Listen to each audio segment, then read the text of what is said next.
A polícia encontra uma plantação de maconha. Quase 150 pés da droga estavam sendo cultivados na zona rural de Catalão. Enterrado o corpo do goiano morto na Colômbia. Benjamin Beze Júnior era suplente de senador e morreu no quarto do hotel. Outro caso de feminicídio em Goiás. Uma mulher foi morta com 14 facadas em Lusiânia. Agora no Jornal Anhanguera, segunda edição.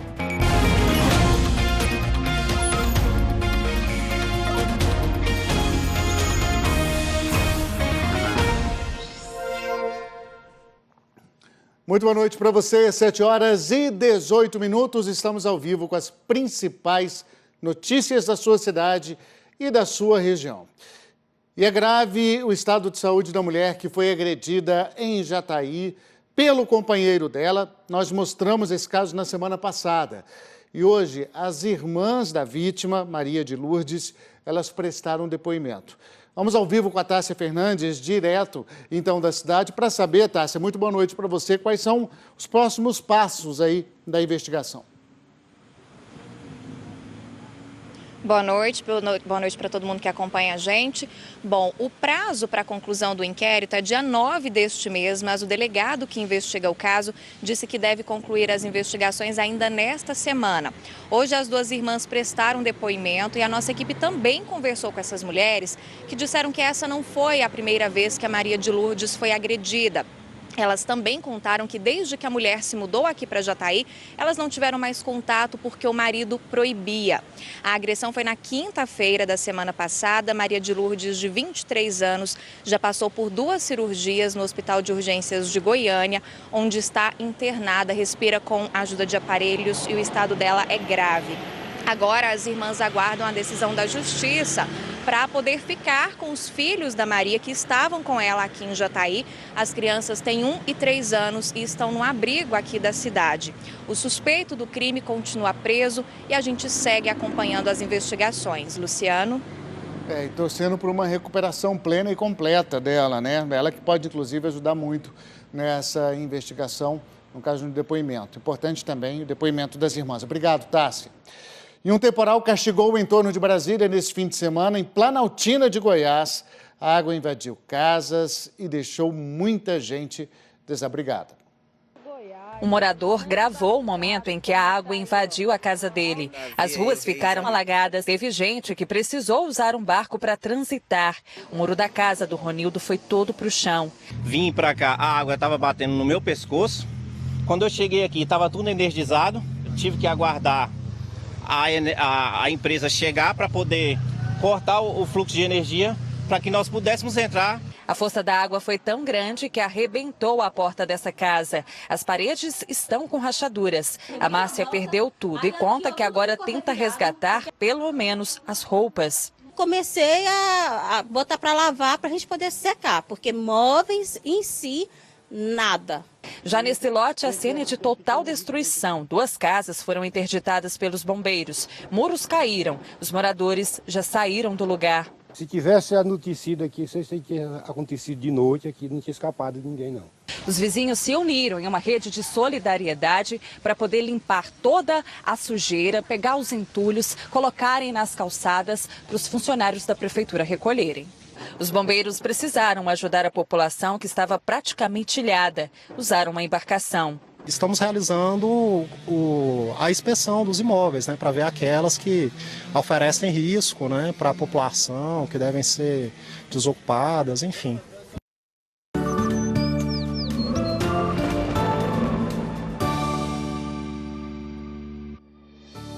A terça-feira ainda vai ser chuvosa em Goiás. O canal de umidade forma áreas de instabilidade e pode provocar temporais em algumas regiões.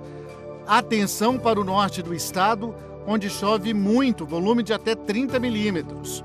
Chuva moderada forte também na região central e no leste de Goiás. Em Catalão e Porangatu, a temperatura fica entre 28 e 29 graus.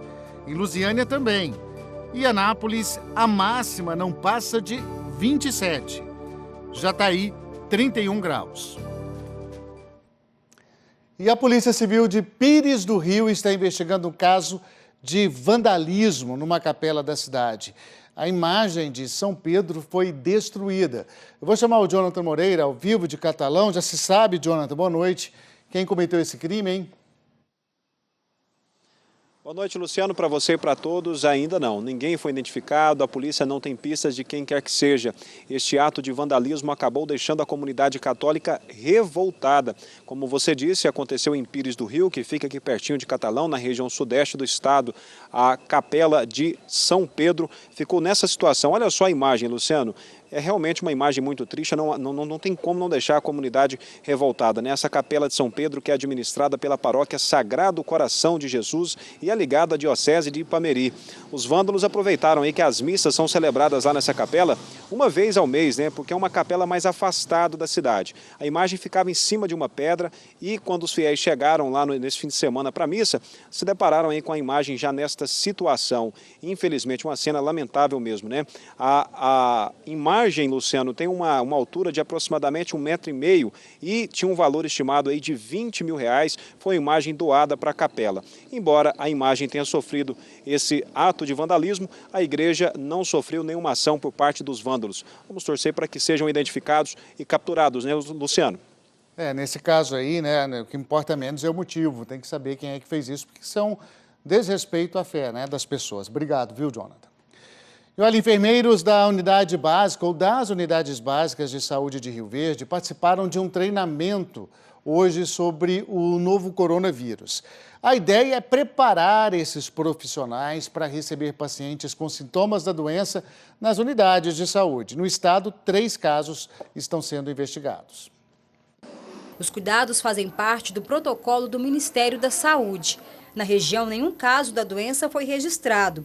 Já no estado, 2 casos estão sendo investigados, mas nenhum foi confirmado até agora. A partir do momento que houver suspeita, ele se enquadrar na definição de caso suspeito, ele vai ser isolado de outros contatos dentro da unidade de saúde. Funcionários do aeroporto de Rio Verde foram os primeiros a receberem a capacitação.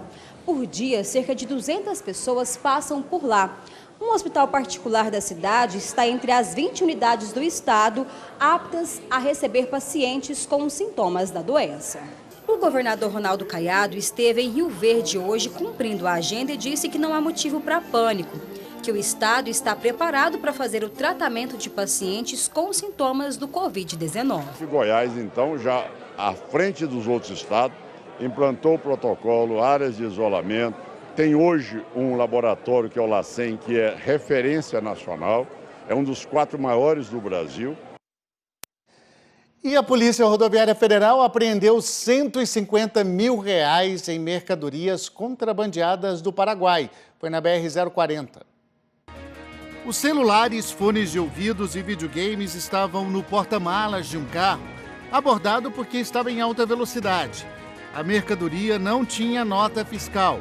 Os 4 ocupantes do veículo devem responder por descaminho e contrabando. A Polícia Civil investiga o assassinato de um homem em Aparecida de Goiânia no fim de semana. Os policiais disseram que 3 homens começaram uma discussão na porta de uma distribuidora de bebidas. Armados com uma faca, 2 deles começaram a perseguir o outro. A vítima foi golpeada várias vezes e morreu no local. Ninguém foi preso. Em Lusiânia, uma denúncia anônima levou a polícia a essa plantação de maconha que ficava no quintal de uma casa. Os 15 pés da droga passavam de 1 metro de altura. Dentro da casa, um exaustor era usado para a secagem das folhas. Ninguém foi preso, mas a polícia encontrou uma carteira com documentos e R$1.000 em dinheiro. E no sudeste do estado também. Em Catalão, a polícia chegou até uma plantação de maconha. Mais de 140 pés estavam sendo cultivados numa propriedade na zona rural. A polícia militar chegou até a droga depois de uma denúncia anônima. No quintal, foram encontrados 149 pés de maconha. De acordo com a polícia, um casal foi preso suspeito de alugar a propriedade para fazer o plantio da droga. Ao encontrar o proprietário, constatou que ele já havia alugado o imóvel desde outubro do ano passado. A apreensão foi feita na zona rural aqui de Catalão. A polícia militar encontrou na casa, além dos pés de maconha, um laboratório completo onde o casal fazia o preparo da droga.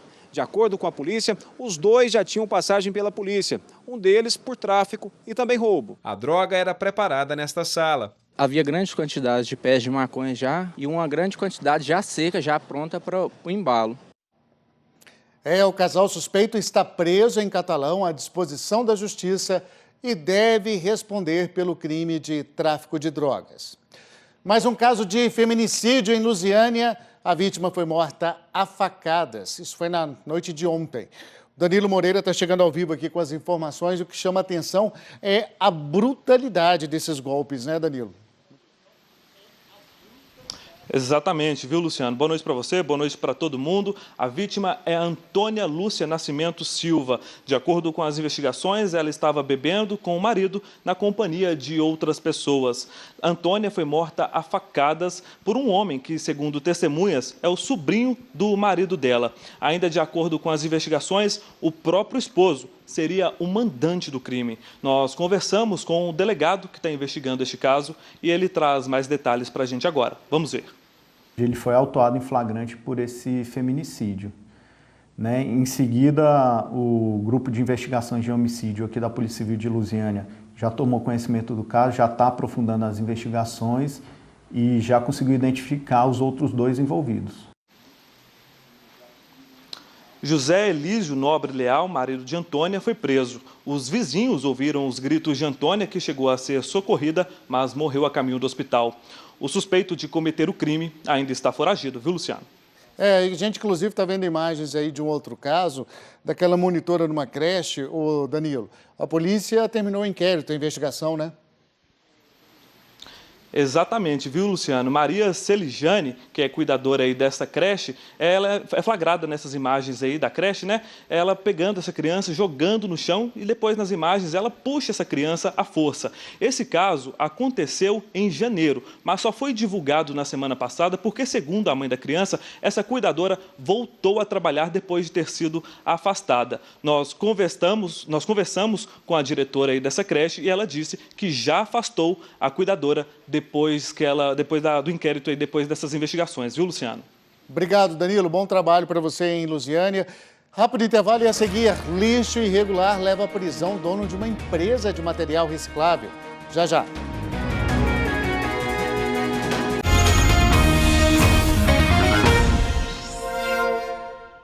Estamos de volta agora às 7h31. A Polícia Civil de Piracanjuba, no sul do estado, prendeu 5 pessoas, entre elas uma mulher, todos suspeitos da morte de um jovem em outubro do ano passado. Vamos saber como é que está essa investigação com Emerson Ferreira, que fala ao vivo de Itumbiara. Boa noite para você, Emerson. Como é que a polícia chegou a ter esses suspeitos, hein? Oi, Luciano, boa noite para você, boa noite para todos. A polícia apurou que esses 5 presos, eles fazem parte de uma organização criminosa que também funcionava como uma irmandade.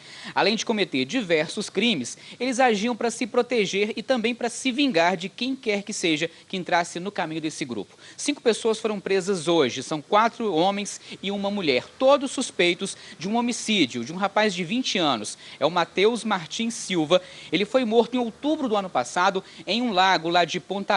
Esse crime chocou muito a sociedade, já que muitas pessoas estavam nesse clube e presenciaram a execução desse rapaz, viu? Segundo a polícia, a morte dele foi encomendada justamente aí por essa irmandade, já que ele estaria envolvido em um homicídio de um desses integrantes. Esse rapaz estaria envolvido na morte de um desses integrantes do grupo. Esses 5 suspeitos continuam presos lá em Pontalina e, se condenados, podem cumprir de 12 a 30 anos de prisão, Luciano. Obrigado, Emerson. Bom trabalho. Foi enterrado hoje em Anápolis o corpo do empresário e político Benjamin Bezes Júnior, ele suplente do senador Jorge Cajuru. Familiares e amigos de Benjamin Bezes Júnior foram ao ginásio internacional Newton de Faria para se despedir do empresário e político. Bezinho, como era chamado, foi encontrado morto na última semana em um quarto de hotel em Cartagena, na Colômbia, onde passava o feriado de carnaval com amigos. Benjamin Bezes Júnior foi vereador de Anápolis por 12 anos, ocupou diversos cargos políticos, era empresário e foi diretor do Anápolis Futebol Clube. Bezes também era suplente do senador Jorge Cajuru. Era uma pessoa que transitava em todos os segmentos da sociedade do Estado de Goiás e contribuiu muito, tanto para o meu processo eleitoral, como contribuiu muito na governabilidade do Estado de Goiás. Tinha um poder realmente de articulação muito forte, tinha um trabalho de bastidores muito forte e tinha, acima de tudo, um coração muito grande. Após o culto de corpo presente, o corpo de Benjamim Bezzi foi enterrado no cemitério São Miguel, em Anápolis. E também em Anápolis, o dono de uma empresa de reciclagem foi preso porque estava recebendo material irregular. Entre esse material, embalagens de defensivos agrícolas e até lixo hospitalar. Vou chamar o Bruno Mendes com as informações ao vivo. Todo mundo fica perguntando e preocupado para onde que esse material iria, né, o Bruno? Boa noite. Olá, Luciano. Boa noite para você, boa noite para todo mundo que nos assiste. Olha, o dono dessa empresa de reciclagem disse que todo o material que ele recebe é triturado e o plástico picado é vendido para uma empresa que fabrica canos de PVC. O problema é que no meio de todo o material, a polícia encontrou embalagens de óleo lubrificante para carros, também muito lixo hospitalar, aqueles saquinhos de soro até com agulhas no meio e, acredite, uma montanha de galões de defensivos agrícolas. Na maioria dessas embalagens tinha uma indicação de perigo, conforme um policial mostrou para a gente no local. Vamos assistir. É um veneno, é um defensivo agrícola de classe 1, ou seja, ele é extremamente tóxico, né, e extremamente perigoso ao meio ambiente. A suspeita é que todo esse material era triturado junto, Luciano. Agora, o dono dessa empresa, ele foi preso em flagrante, levado para a delegacia e autuado por crime ambiental. Ele fica detido até a audiência de custódia. A empresa foi notificada pela Agrodefesa e deve pagar uma multa entre 20 e 50 mil reais, Luciano. Perigo, hein? Isso tudo misturado aí no material reciclável. Obrigado, viu, Bruno? Bom trabalho. E olha, uma obra importante há 10 anos parada. Uma década não começa e não acaba. Uma escola estadual corria o risco de desabar em Rio Verde lá em 2009. Hoje o governo anunciou que o Colégio Cunha Bastos vai ser terminado. A obra do Colégio Estadual Cunha Bastos estava parada há 1 ano e 3 meses. Desde janeiro desse ano, os serviços começaram a ser retomados aos poucos. No total, são 4 blocos, sendo um deles para 5 salas de aula, que vão abrigar cerca de 200 alunos do 6º ao 9º ano do ensino fundamental. É um descontentamento muito grande, porque meus filhos, para mim colocar eles numa escola aqui, eu tive que correr atrás de vaga, quase eu não acho. Uma escola aqui muito longe, aqui 2 quadras longe daqui. Essa obra teve início em 2009, há mais de 10 anos, pela extinta AGETOP. Tempos depois, precisou ser demolida por problemas de estrutura física.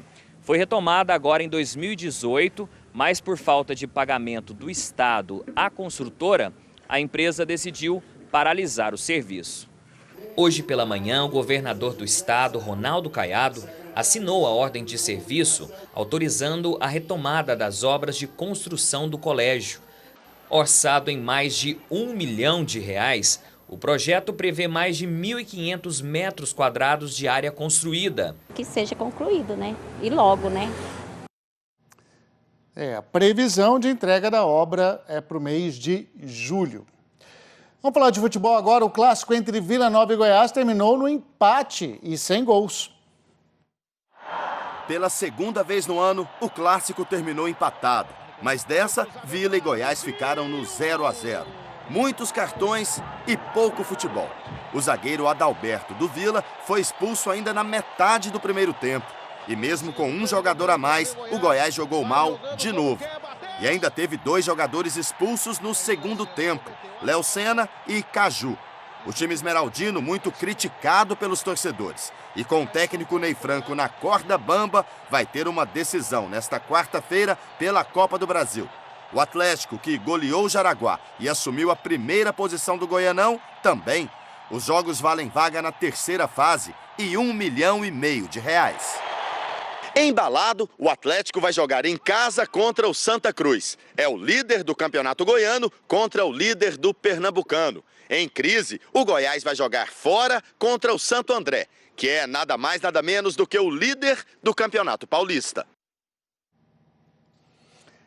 Hora da nossa imagem do dia. Um gavião foi resgatado no fim de semana em Rio Verde, no sudoeste do estado.